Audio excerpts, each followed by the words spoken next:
Okay, we're back, and we're going to, in this section, the last part here, we're going to answer two questions. Where do I find the interventions I need to use?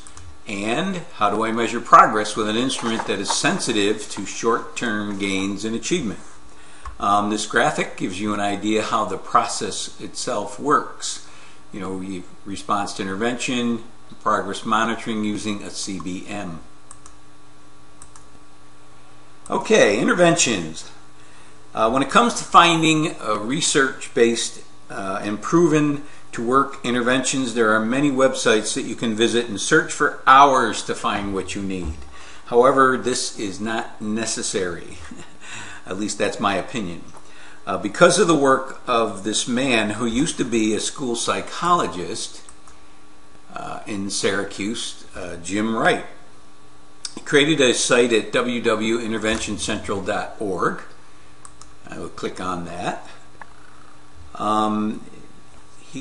If you are viewing the PowerPoint presentation, you can click on the link. I have already opened the home page, and we can do a little exploring. If you notice, there are this is the home. I'll click on the home page.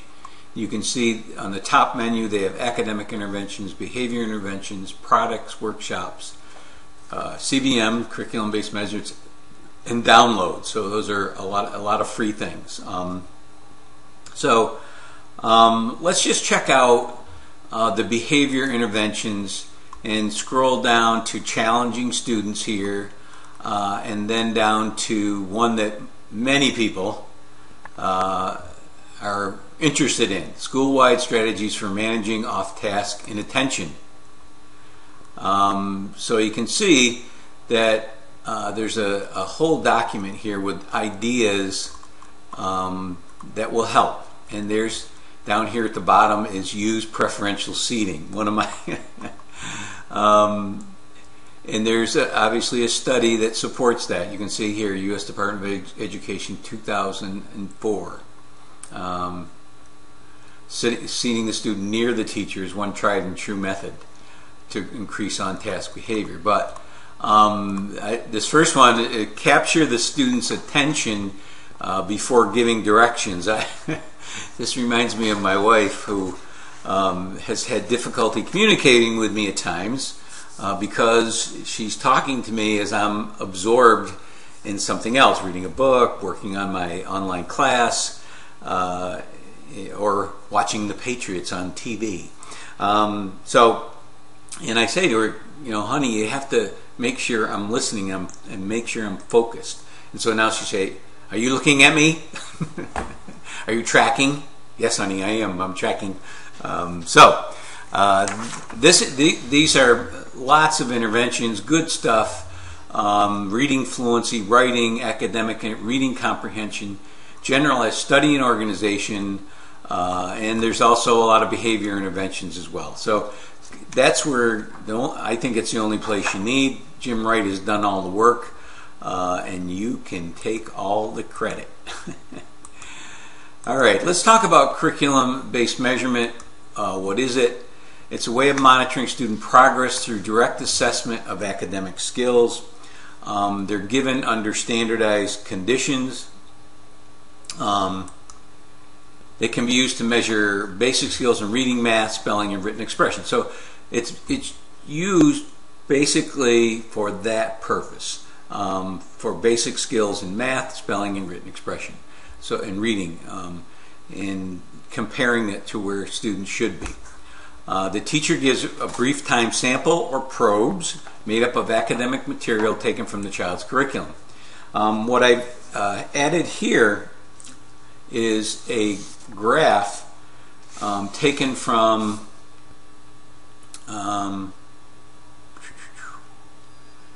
I believe this is a graph taken from the CBM manual, curriculum-based manual for teachers at interventioncentral.org.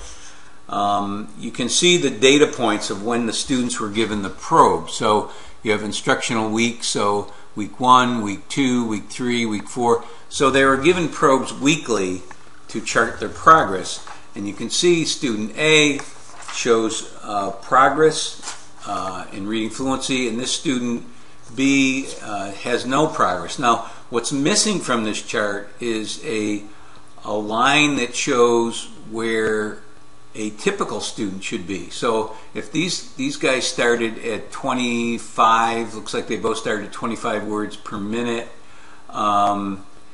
then what would the typical student be? And you might see that might be up here somewhere, a line that's above both of them. But you need one, but you need a line that shows where they should be, so you can see if they are making adequate progress. In other words, are they catching up? Not just are they advancing like this first student A is, but are they making progress to catch up? And that's where the intensity and frequency comes in. All right.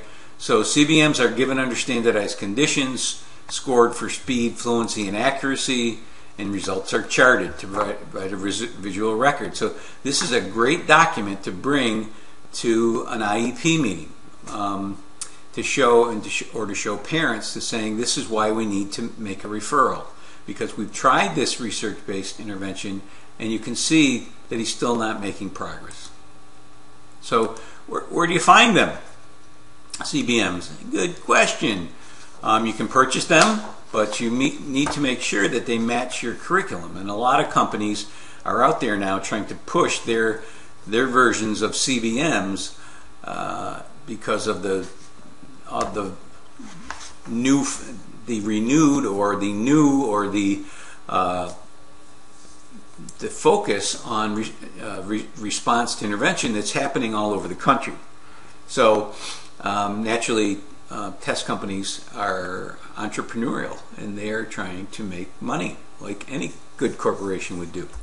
Or you can go to Intervention Central again, and again I'll click on it, and you'll see there's a link for CBMs.